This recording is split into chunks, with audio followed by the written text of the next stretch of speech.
Good evening. Welcome to a live stream from Caffe Lena with a great conversation ahead of us for the next 45 minutes. At least I hope it's a great conversation.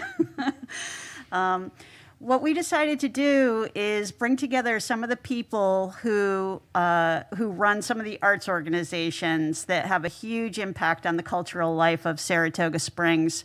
Bring them together on stage to talk a little bit about reopening.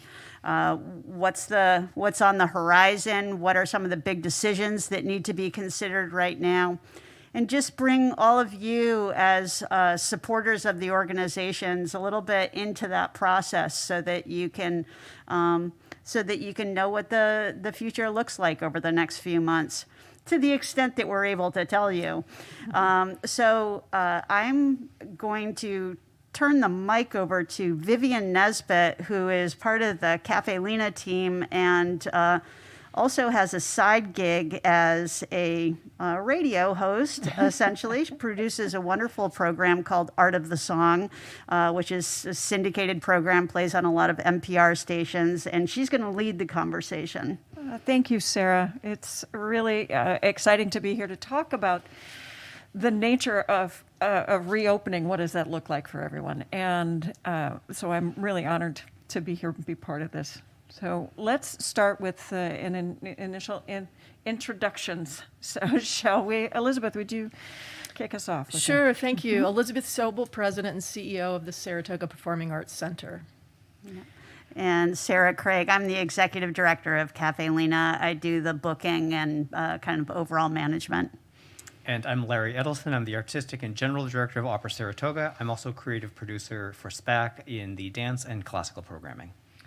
Wonderful. So interconnected. These three organizations are deeply interconnected, although very different in not just presentation style so let's talk a little bit about each organization. Producing organization, presenting organization, one's with two with homes, with actual brick and mortar space, several spaces, and a peripatetic and the nomad among us. If you could each talk about your organizations and how you would classify yourselves. So I will start off. So for those who don't know, Saratoga Performing Arts Center, most people when they hear the word SPAC think about our 5,200 seat amphitheater with room in normal times for another 20,000 people on the lawn. But we also present in other spaces. I mean, traditionally we present a Chamber Music Society of Lincoln Center season in the Spa Little Theater that's also in the park. It's a 500-ish seat venue. And then we also do outdoor presenting outside the amphitheater on the Charles R. Woods stage in the summer for outdoor, more informal concerts. And then a lot of people don't realize yet that in fall of 19, we began a demolition and rebuilding of our whole, what was then called the concessions area. We created a whole new facility called the Pines at SPAC, which now has some beautiful indoor-outdoor spaces that we utilized during the time of COVID to do in-person 50-person events for healing arts and culinary arts and arts classes and dance classes and things. So we're trying to use both our storied amphitheater and the Spa Little Theater, but also all these nooks and crannies and outdoor spaces that we now have available to us on our campus. We are primarily a presenter of other companies. Occasionally we do a little bit of producing of new work on the side, but we're primarily a presenter. I think it's so cool that you started some of those new interest areas and new kinds of programming when you did, because in a way, it must have been really painful to give birth to all that new stuff and then have nobody there to admire your baby. But on the other hand, those were actually the programming areas that worked for you in terms of continuity through the pandemic. And that is really interesting, because if you had only had the amphitheater, what could you have done? Well, it's funny you say that because, we refashioned our mission statement a year ago, or the fall before COVID hit. And it all had to do with defining ourselves with a broader brush to incorporate all these new things that we were doing in our, big expansion of education and community engagement and things like healing arts and culinary arts and all these other things. And so when the pandemic hit, our big existential question was, who are we when we can no longer present great art on the amphitheater stage? And because we'd done that work around the mission statement, we knew that what we had to offer was providing encounters with great beauty, whether the natural beauty of the park or the man-made beauty of what's on the stage. And when you start to think about SPAC that way, of connecting people to people through beauty, connecting people to the planet through beauty, all of a sudden the whole campus became a palette to create on. And that really inspired us. We did, from July to December, we did over 200 events. We had 10,000 people through the gates, 50 people at a time. That was fun. I like intimacy. Yeah, and what a time to have healing and beauty become such a prominent part of your message and the kind of relationship to art that you are trying to focus on, because that is exactly what people needed. And for Caffe Lena, which is a 110-seat, very historic 60s coffee house that has been rehabbed into being kind of more like a intimate, really state-of-the-art performance space. What our big challenge was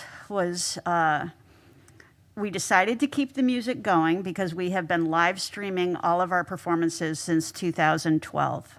So we had the cameras, we had the tech stuff. We knew that we could put a band on stage, we could turn on the cameras, the house would be empty, and we could send a show out on our YouTube channel and our Facebook page. But again, when you get into who are we are so defined by this room that has been touched by our concerts for 60 years, that has just absorbed all of those moments and relationships and songs and tears and laughter and clapping right into the bricks. People know Caffe Lena. They want to come here because they want to be in the same space where all these moments have happened that have, subsequently become famous and become part of music history. So now all of a sudden we're just like a broadcast studio on the internet, and how do we recreate that? And so what we had to do was we had to really work on our messaging, on our, how do you say quickly what this space is in an internet chat while a show is going on? How do you convey that? What are the things that need to be said from the stage in the introduction? What are the things that the performers need to reinforce? How do you create an intimate, meaningful sense of community in an online space? And somehow we were able to do that and make people feel like they were being, that like they had a moment to be part of a community that was caring and gentle and wholesome and healthy and grounded. And each person brought their own energy into that and got a tremendous amount out. And so as people saw that happening, I mean, what we all wanted to do, we heard about, whether we were experiencing it ourselves or whether we were just hearing that our neighbors were going through it or family members were going through it, there's a tremendous amount of loss, tremendous amount of isolation, tremendous amount of fear. And we needed to be a place that could help heal that for a couple of hours every night. And people learned to come to us for it. And I know that we really we helped a lot of people get through a tough time. They said so. And people were really generous in the tip jar, and foundations were really generous. And, because people knew that we were creating that space that everybody needed. So that felt meaningful and good. The other thing is, just quickly, and because you could probably talk about it, Vivian's role with Caffe Lena is as, what do we actually call you? Program coordinator. Program coordinator for the Caffe Lena School of Music, which was to launch 1 year ago today. And 1 year ago today was a time when the virus was just coming up the highway toward us from every direction. And it was clear that something was going to need to happen differently, and it was scary. And so we decided to pull the plug on the School of Music, which was going to be 17 kids meeting in this wonderful little historic room to do group music lessons so they could get in love with folk music and become fiddlers and guitarists and all of this. We moved it to Zoom, and it expanded exponentially beyond where we had originally planned to do it. So we'll talk about that later. Before we go on, I mean, one thing I just, want to say thank you from us, like the whole community. Like, you didn't just do this for Caffe Lena. All of us came in here and broadcast. And the other thing that I think is so magnificent about what you guys did, obviously all of us as arts organizations got hit hard on financially, but the artists got hit even harder, and you put so much money in the pockets of artists thanks to the work you were doing here. That was amazing to be able to be a channel for everybody who wanted to save music, It was really like great. it's amazing how the community came forward to save all kinds of wonderful things that happen in this world, and we were able to pay quite a bit more than 600. The last time I did a count was like 6 weeks ago, but we generated paychecks for more than 600 musicians. It was over $100,000 so far, somewhat over that. 209 shows that have happened here, plus lots of other things that weren't exactly shows. That's great. No, and I would second what Elizabeth said. I mean, your openness to other organizations has been just incredibly generous and invaluable. I mean, Opera Saratoga is a producing organization that has been in residence at the Spa Little Theater in Spa State Park for many years. Originally started as Lake George Opera up by Lake George, and has been really integral to the community here for over 30 years, although it is our 60th anniversary this summer since our founding on the shores of Lake George, so we are the same age. But we don't have really a permanent home that we manage or control. We are a tenant of the Spa Little Theater. We rely on partnerships, and not only do we rely on them, but I think that is one of the wonderful things about Saratoga, is that the partnerships make all of the organizations stronger and make the programming so much more robust. While we are a producing organization, I also like to think of Opera Saratoga as a community service organization, and people find that a little bit strange when I talk about it that way, but we produce opera, but why we exist is to serve the community. And we do that through opera and vocal related programs. So when COVID hit, we were actually in the middle of our education tour. And this is a tour where we go out and bring children's operas into elementary schools across a 7-county region in upstate New York. We reach over 20,000 children every year, introduce them to live opera, to theater, classical vocal music, and of course, that stopped dead in its tracks because it was not something that we could safely continue. And we were also, of course, ramping up for our summer festival, as was SPAC and the whole, community. So much happens here during the summer. And we had to really think, how are we going to stay serving our community? It wasn't how are we going to keep performing? Yeah. And I think that was how all of us were thinking, is Yeah. how do we continue contributing in a meaningful way to this community? And quite frankly, Caffe Lena has been integral for us. We were planning to launch a new concert series, which became a concert series at Caffe Lena called America Sings. Elizabeth and I have been talking very closely about what's going to be happening this summer that is going to rely on collaboration for Opera Saratoga to get back on its feet. We'll talk a little bit more about that. And I just think it's that interweaving of our relationships, of our differing artistic visions and the different art forms that we work in, but also the complementary perspectives that we bring, which actually make this community so much stronger. Yeah, I agree with all of what you said. And one thing that really I think has happened in the last year is that weave has become tighter. We all know each other a lot better. And not just these 3 people, 4 people on stage, but the way that the arts world in general has come together to preserve, what's what we think of as an ecosystem of the arts, which of course, like any ecosystem, requires diversity. It requires evolution. It requires,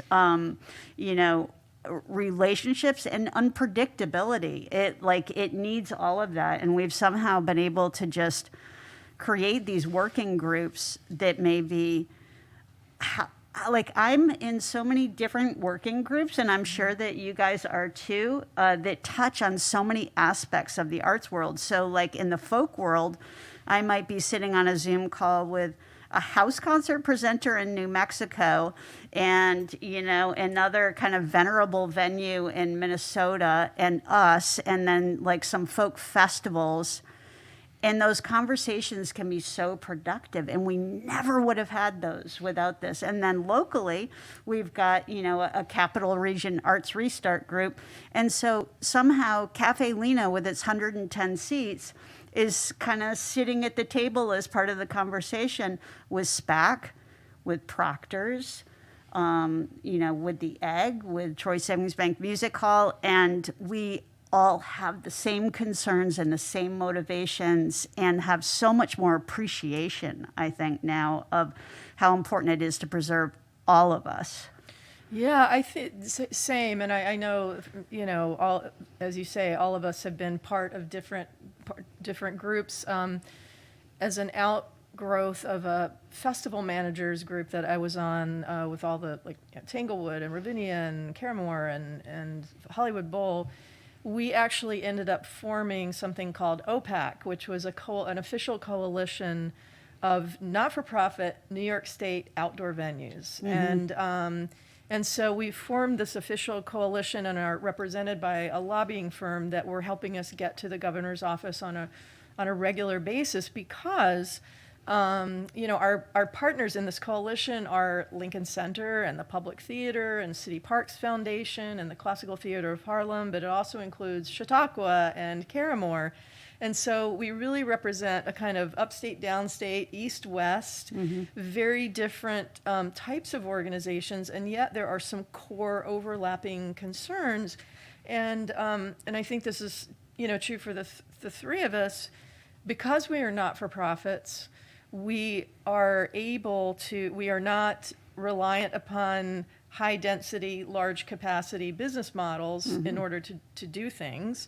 We're much more nimble, much more flexible, can be creative around the way we approach things. And so we found this incredible communality and camaraderie amongst these very different organizations and really helped us cohere into it's just been, I look forward to my Fridays because those are the days I have my coalition calls and just the things that we're sharing and truly feels transformative to be connected to arts organizations that we're all under fire, we're all suffering, we're all facing devastation of one sort of another, and yet hope burns eternal for all of us because we're working together. This sounds, to me, the takeaways that I'm getting right away are that you've all become essential to each other. And that there's an essential quality of the arts across the board, whether it's opera, folk music, ballet, healing arts, and that is becoming more and more, that service is at the focal point, and it feels like that has been really brought home during this year of the opportunity for introspection and analysis of who these all of the organizations actually are. I love that thing of who are we? Well, I think that's really critical because so often I hear about, we can't wait to get back to normal. And I keep saying this. I said we have weekly calls for Opera America general directors and festival calls, and I don't want to get back to what was normal. Normal wasn't working. We were in a sort of complacent okay, this is how we've been doing things for decades. This is how the opera industry has worked. There's been lots of problems, and this timeout, this sort of mandatory timeout, sit in the corner and take a real look at what your business model was, what your real connection to the community was, and is this the organization you want to be? I think about us as a summer festival, and I know SPAC is somewhat similar. Such a high proportion of our budget is allocated to a very short period of the year. right? You know, we focus so much energy on the summer. And of course, it's a beautiful time to be in Saratoga, a great time to have outdoor performances and to, bring cultural tourism to the region, of course.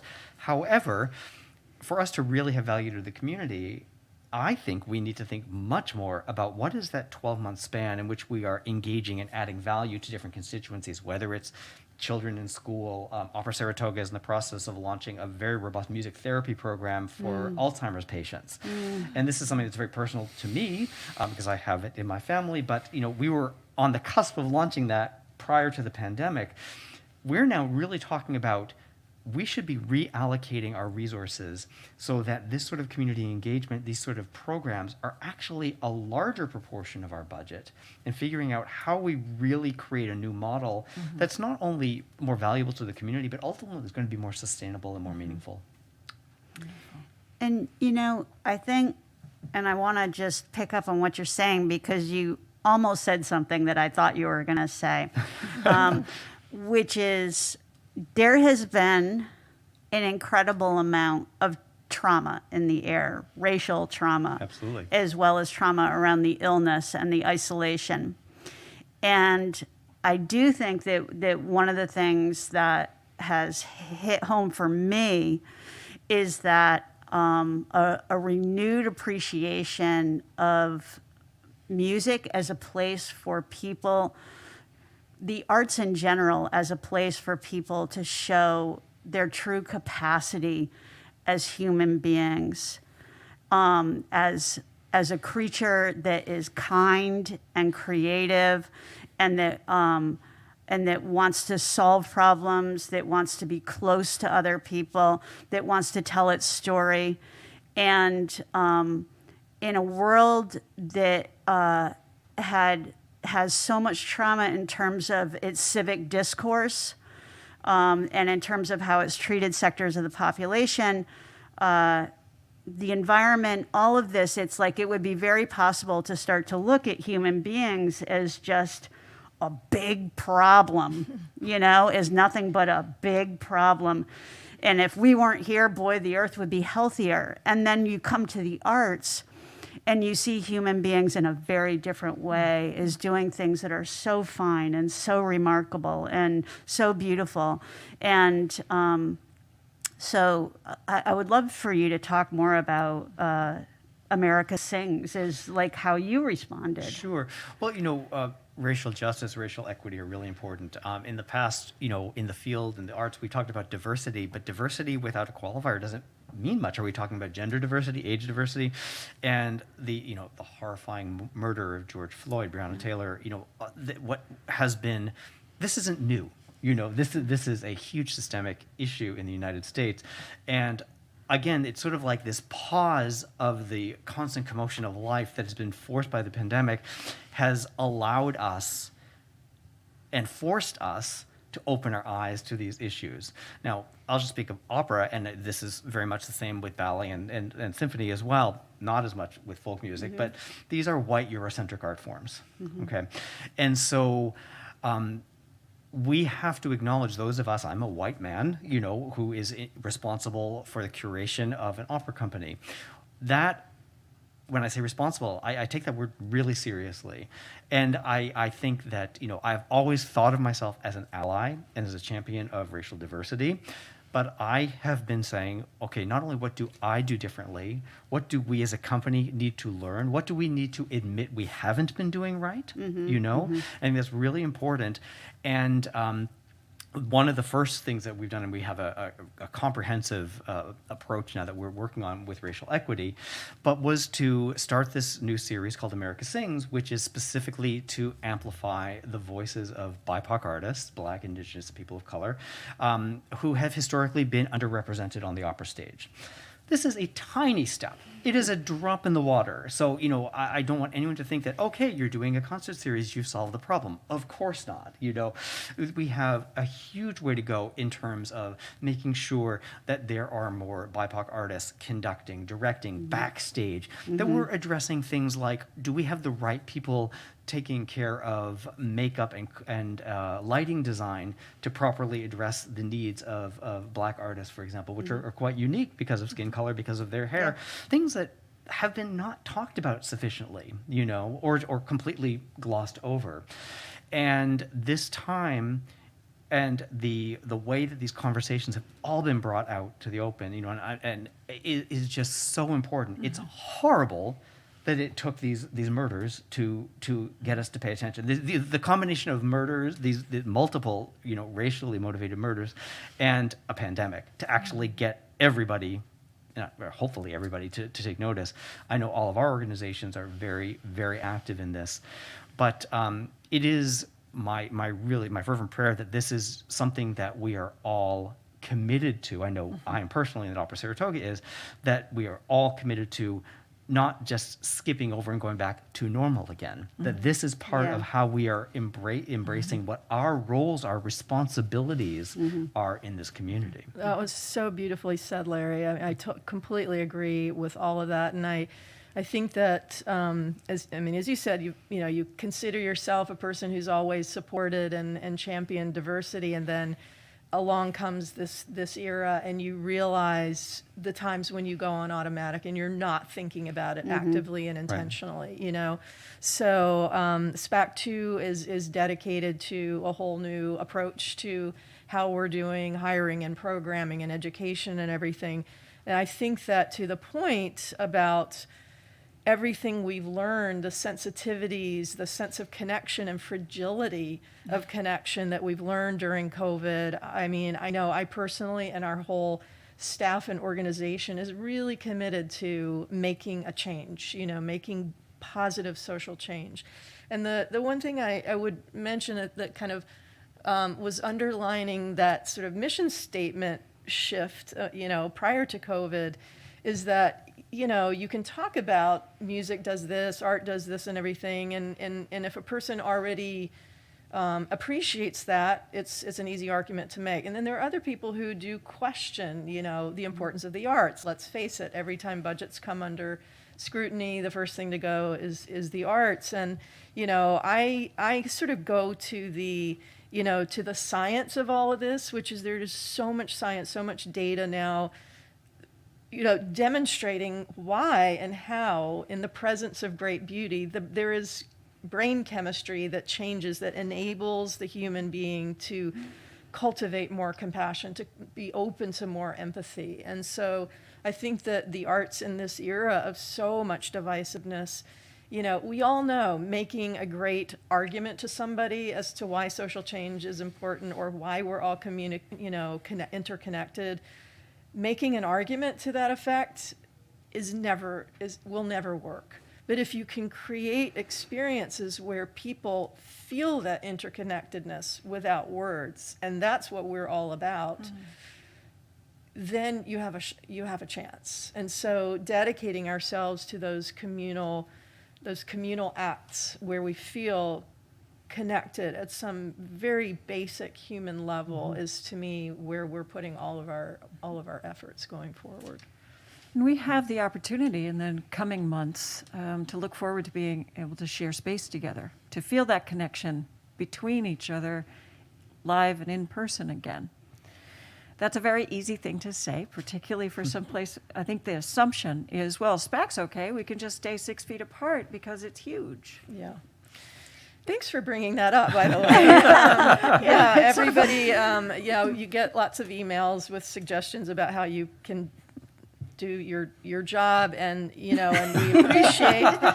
do appreciate the generosity of spirit and people who want to help in that way. You can just let in the chat right now. You can just type it in. And if you have some advice on how Elizabeth can run SPAC, just type it right in. Send it to Sarah. I'm staying out of this conversation.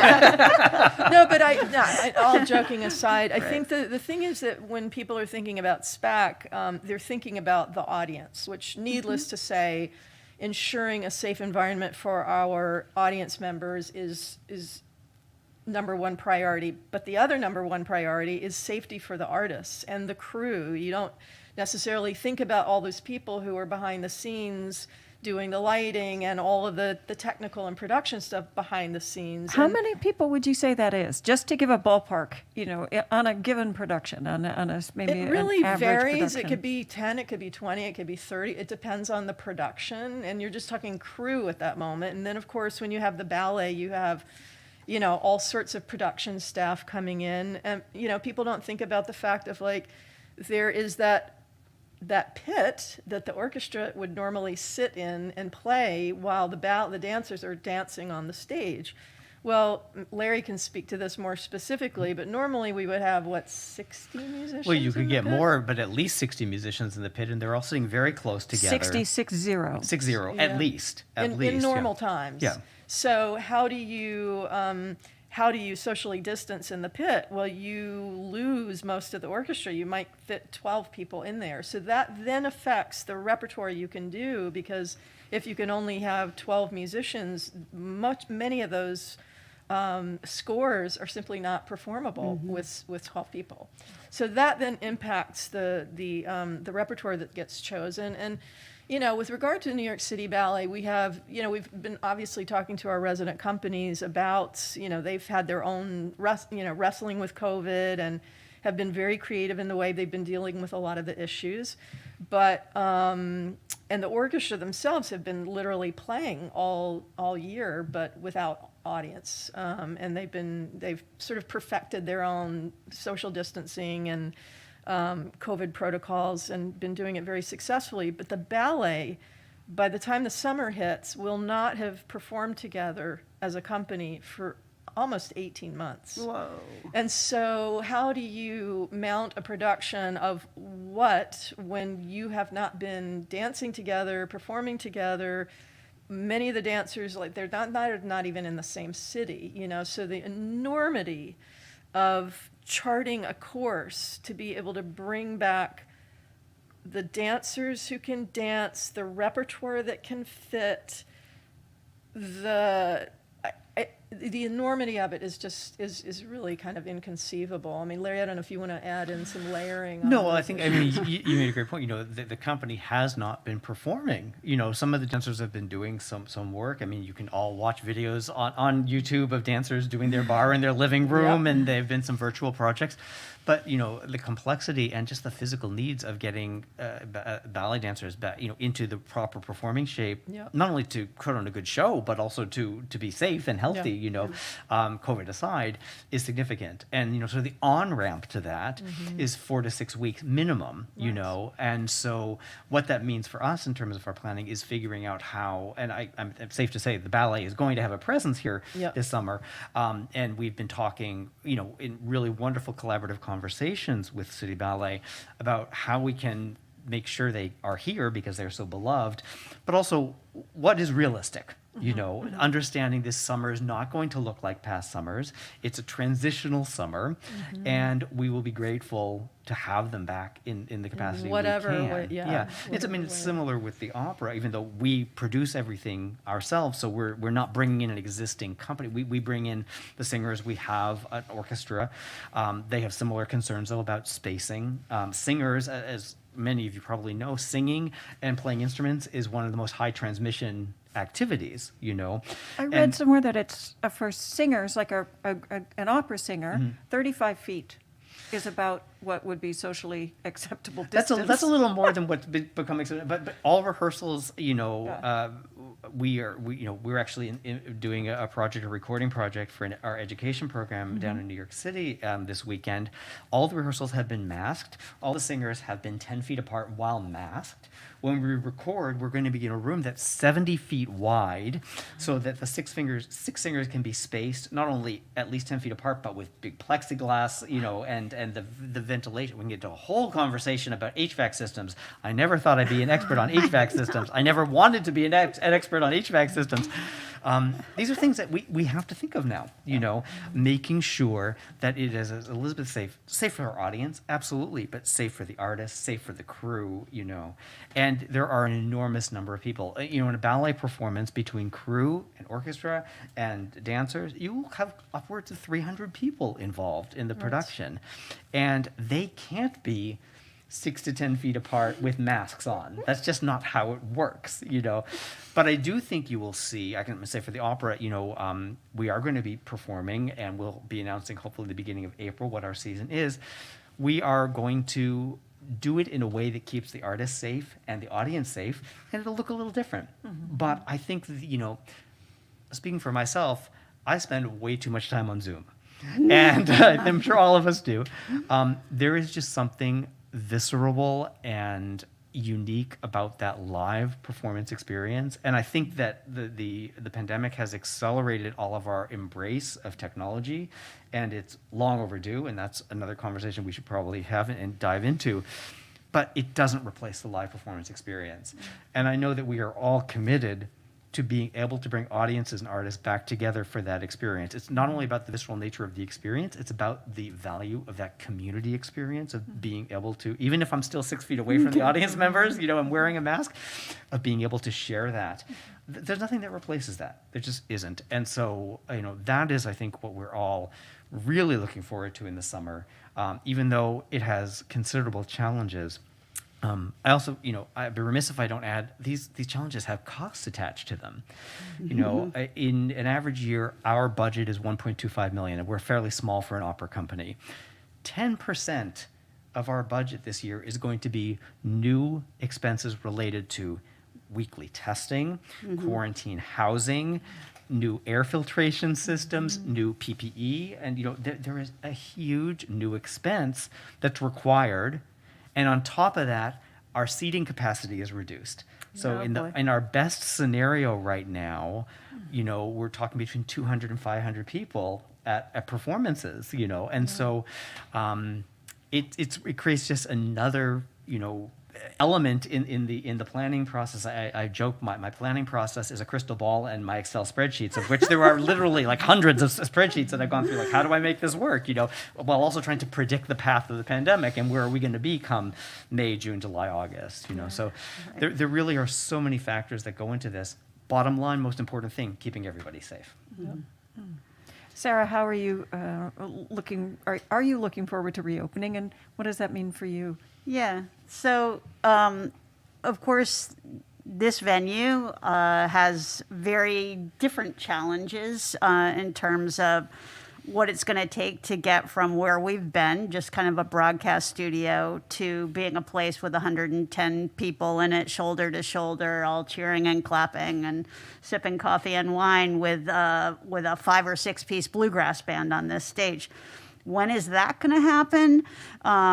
Probably when everybody is vaccinated and, you know, things are just really back to normal. And I have dreams that might be before the end of the year, but I don't know how realistic that is. What I can tell you is that we have far fewer barriers and challenges to getting some kind of live music going for some kind of audience.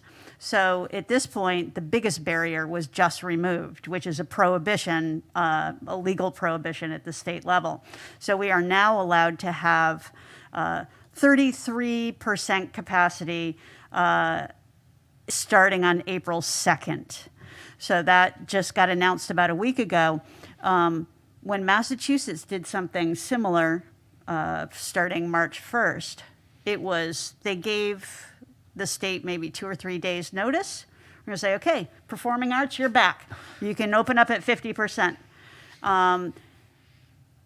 It takes a long time to put together a schedule of music on a stage because you have to search, research, phone call, touch, reach out to find out what's available to you. It's not like, you know, we make hamburgers, so we're going to go buy hamburger meat to make the hamburgers.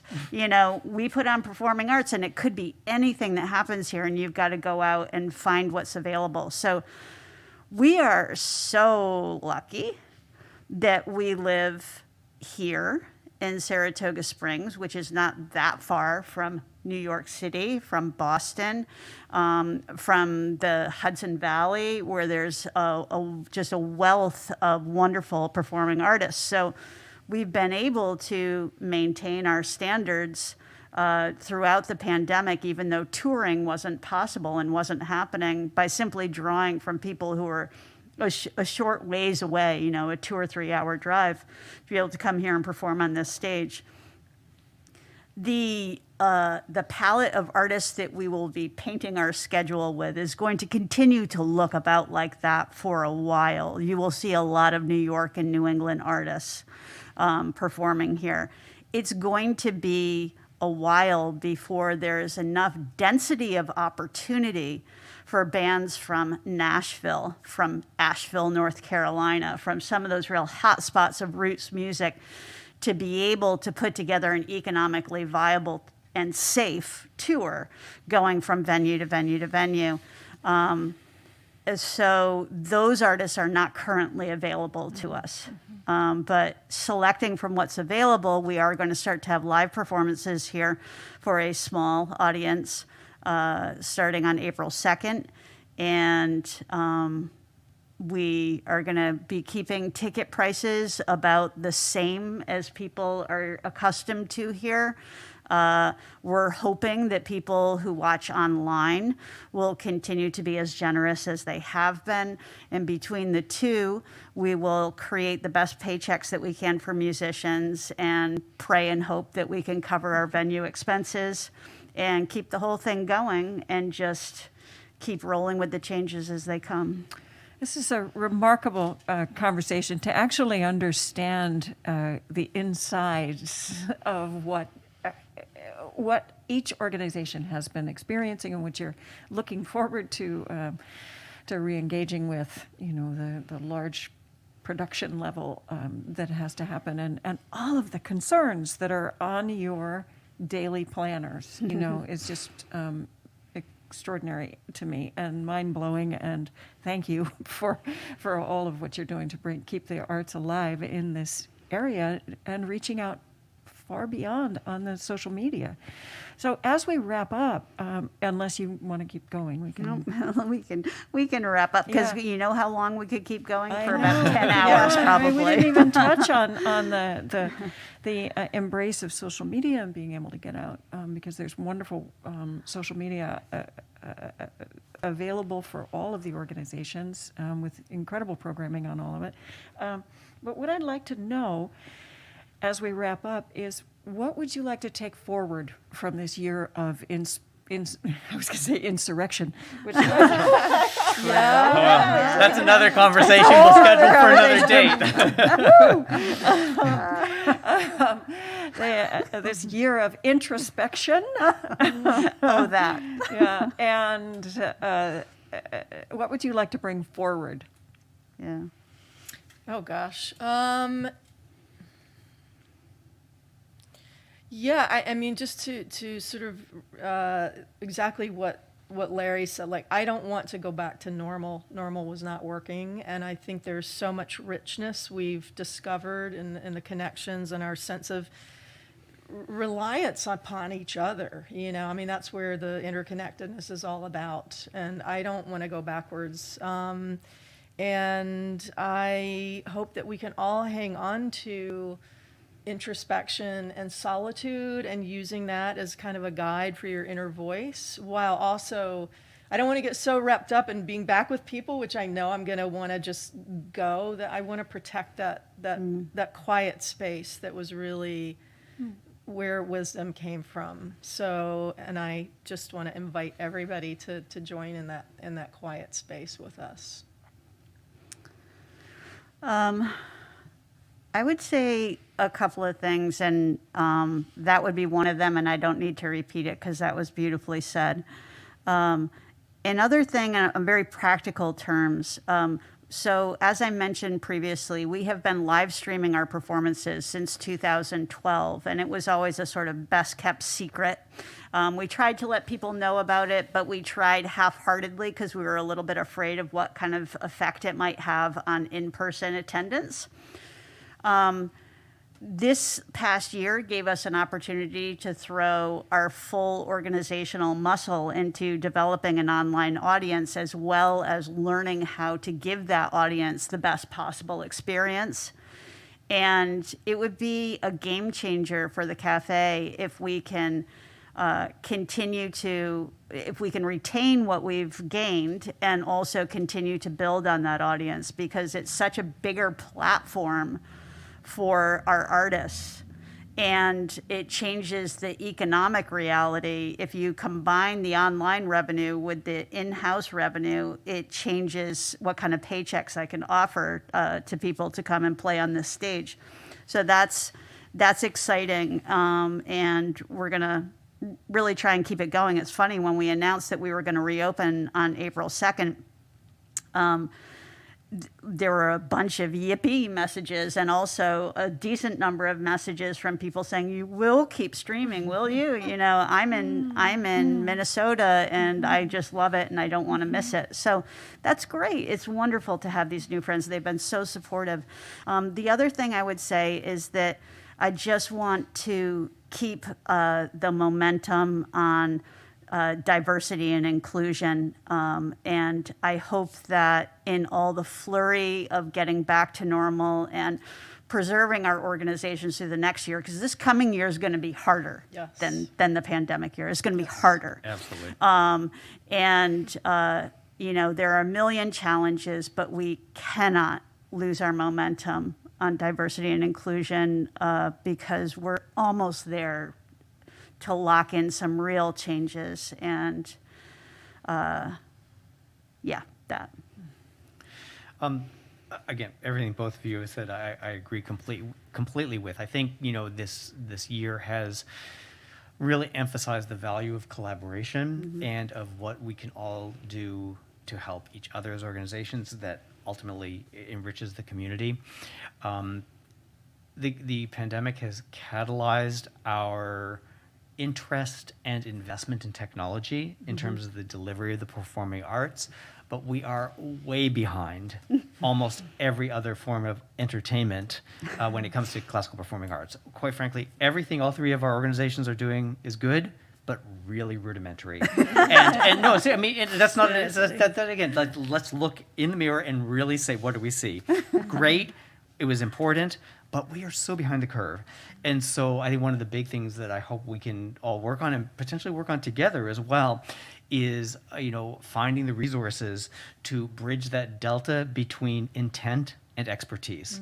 And that comes not only from technology, but also from staff expertise and drawing on other fields where they've been doing it a lot better than us, and with a degree of finesse. You know, I've spent actually more time watching Netflix in the past year than I have ever before, and you just see what the sort of things that are happening, also in terms of interactive technology, because I think the part of the issue with technology is so much of it is passive, which is why we burn out, because you can only sit and stare.